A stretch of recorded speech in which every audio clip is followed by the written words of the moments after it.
Bonjour à tous et à toutes, bienvenue dans Alasso, cette semaine direction Sénégal et Mbodiène avec l'association LSM. Donc on s'est créé le 8 mars 2009. C'est une association d'utilité générale reconnue en tant qu'humanitaire. Donc elle, c'est liberté, solidarité dans le monde, et on a eu l'idée en fait par nos prénoms, avec Sarah qui est la présidente, présente ce soir. Donc ça représente l'initiale de nos 3 prénoms, ainsi qu'avec la secrétaire Marie-Claire.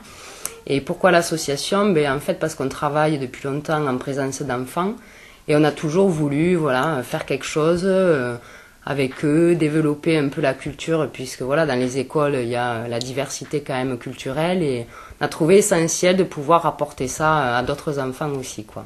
Je trouvais qu'il manquait des fois un échange par rapport à la culture, même entre eux, des fois ils se connaissent mal, donc c'est vrai que on voulait qu'il y ait une ouverture d'esprit en fait par rapport à la culture de chacun, et arrêter un peu de regarder la couleur de la peau de l'un, de l'autre, qu'il n'y ait pas de différence entre chacun, quoi.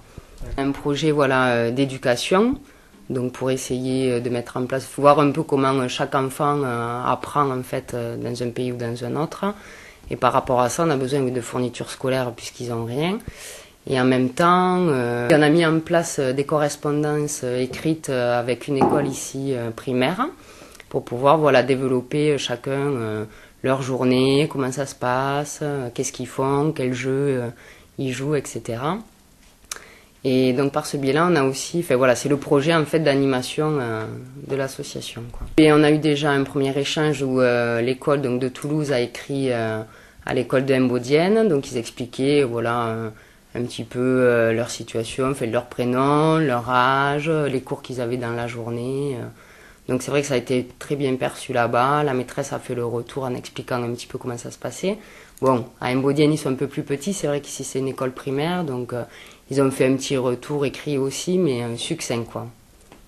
Donc on est parti au mois de juillet pour recenser les besoins, savoir vraiment ce qu'il fallait, puisqu'on est en lien avec l'école à Mbodiène.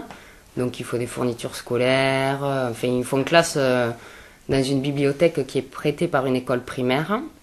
Et prochainement, il y aura une classe construite que pour eux, quoi. C'est vrai qu'il n'y a aucun matériel, quoi, Ils n'ont pas de table, pas de chaise, pas de tableau, rien pour écrire. Toute la mémoire, c'est visuel ou auditif, donc il y a vraiment besoin de beaucoup de choses. Donc pour la prise en charge en fait d'une cantine scolaire, on s'est aperçu que les enfants ne mangeaient pas tous les jours à leur faim. Donc on est en lien aussi avec une autre association sur place qui elle fournit 2 repas par semaine. Et nous, à notre charge, on prend un repas en fait par mois, puisque ça a nos frais pour l'instant et qu'on n'a pas encore trop de rentrée d'argent. Et on espère pouvoir amener en fait les 3 repas manquants après sur chaque semaine, à la longue. Et pour ça, en fait, on voulait se démarquer aussi un petit peu en proposant une excursion scolaire au campement du Tiosan, où il y a beaucoup d'animaux, comme les hyènes, les chacals, des pitons, des cochons, etc. En fait, on a voulu mettre en place un projet avec des adolescents pour vraiment développer en fait la culture du Sénégal. Donc, c'est-à-dire qu'on voudrait les faire partir à Mbodiène, au village, et qui participent vraiment au quotidien des familles, qui nous aident aussi à l'école maternelle à mettre des petits projets d'animation en place, qui est vraiment un échange avec la population et pour développer la culture, quoi.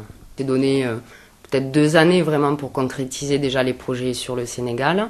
Et après, pourquoi pas, je sais pas moi, ça peut être le Maroc, il peut y avoir plusieurs pays. Après, ça se fera, je pense, au fur et à mesure aussi qu'on rencontrera des gens peut-être sensibles sur telle ou telle cause, et on développera des projets comme ça. Et on a un site internet avec un dépliant qui explique un peu les projets, où on a une fiche d'adhésion pour être adhérent ou bénévole. Et après, il y a nos contacts aussi, par le biais d'internet, tout ça il y a une adresse mail, donc on peut nous joindre et faire après les démarches pour être adhérent et bénévole. Voilà, retour en France, c'est la fin de cette Alasso. Je vous donne rendez-vous à la semaine prochaine pour une prochaine édition. Merci, au revoir.